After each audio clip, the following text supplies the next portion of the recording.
Bonjour à toutes et à tous.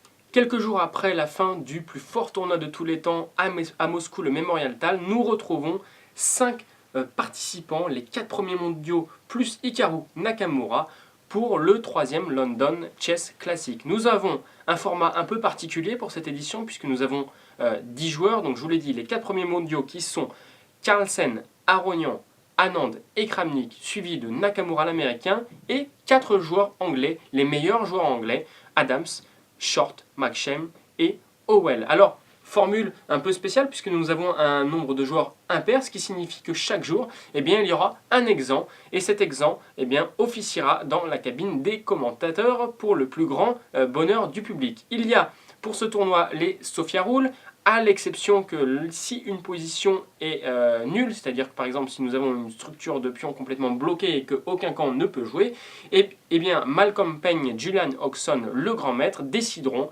si oui ou non les joueurs peuvent faire match nul. Alors on va essayer un petit peu de dresser un portrait et peut-être un petit bilan de 2011 de tous ces participants. Et à tout seigneur, tout honneur, on va commencer par Magnus Carlsen, qui vient de gagner le Memorial-Tal, et le Norvégien cette année a disputé 5 tournois classiques qui sont le Tata Steel à Vikenzi, le Kings Bazna, l'Open de Bienne, le Master de Sao Paulo et Bilbao et le Memorial-Tal, et on s'aperçoit que sur ces 5 tournois, le Norvégien en a remporté 4 et a terminé 2e à Tata Steel. Alors bien sûr, avec une telle performance et un elo qui continue de grimper et qui va peut-être arriver vers les 2850, Magnus Carlsen est tout simplement le numéro 1, le favori pour remporter cette édition.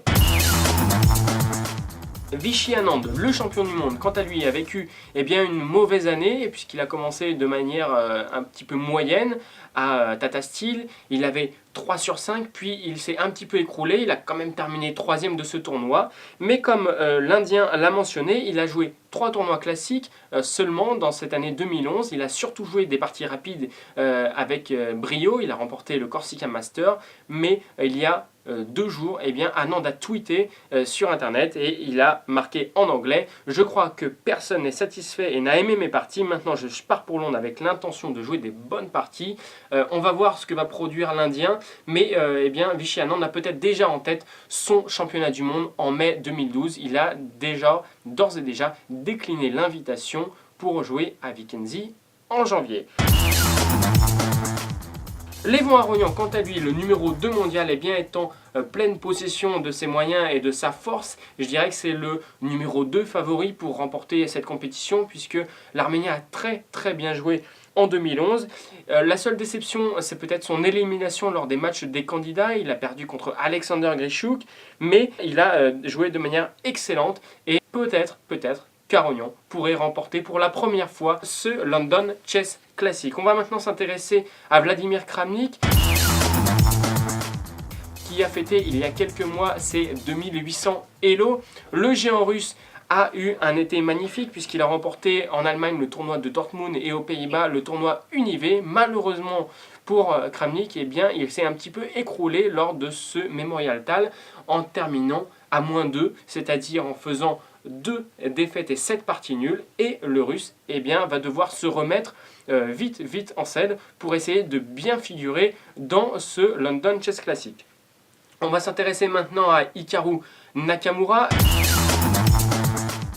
L'Américain connaît une année 2011 un petit peu cauchemardesque puisqu'elle a débuté de superbe manière avec peut-être la victoire la plus importante de sa carrière à Vikenzi, toujours à Tata Steel en janvier, mais après plus rien. Son elo a chuté de 2774 à 2758 et on voit dans ses tweets assez réguliers un petit peu de lassitude de la part de l'Américain qui mélange échecs et poker. Après le Master de Bilbao, Nakamura s'est envolé à Cannes pour jouer au poker. Déception, et peut-être que l'Américain est tout simplement fatigué de ses allers-retours entre Saint-Louis aux États-Unis et ses tournois en Europe. Quoi qu'il en soit, il est entraîné par Garry Kasparov et on peut supposer que son nouveau mentor va lui influer une énergie nouvelle pour terminer en beauté cette année 2011. On va maintenant s'intéresser aux 4 joueurs anglais qui sont bien sûr invités par l'organisation. On va commencer par Michael Adams,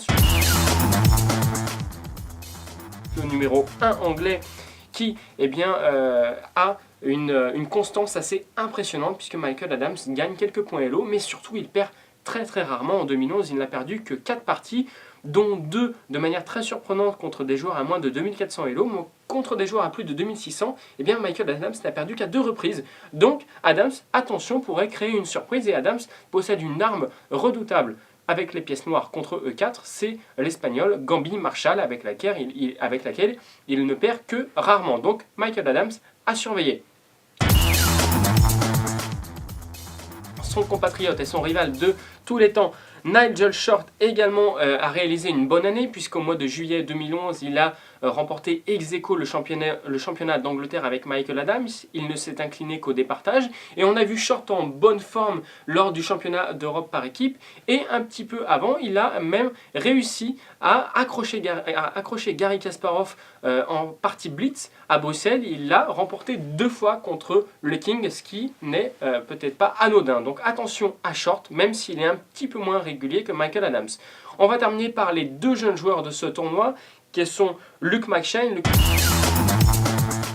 McShane, tout comme Nakamura, a démarré en trompe 2011 puisqu'il a gagné le Tata Steel, le tournoi B, il s'est qualifié pour le tournoi A. Ensuite, Luke a beaucoup moins joué. Il a donc quelque chose à prouver dans ce tournoi. Il est chez lui à la maison. Il va enchaîner 2 gros tournois que sont le London Chess Classic et bien sûr le Tata Steel, le tournoi A en janvier 2012. Donc c'est peut-être un tournant dans la carrière de McShane, à voir néanmoins ce qu'il va faire avec peut-être un manque de pratique. On va terminer par David Howell. David Howell est en train de vivre un cauchemar ces 4 derniers mois, puisque dans ses 10 dernières parties, il a subi 5 défaites et 5 parties nulles. En effet, Howell a perdu 4 parties lors du championnat d'Europe par équipe avec l'Angleterre. Donc Howell va peut-être vivre un tournoi difficile. Voilà pour la présentation de ce 3e London Chess Classic qui débute demain à 15 h. Rendez-vous donc pour ce superbe tournoi. A bientôt.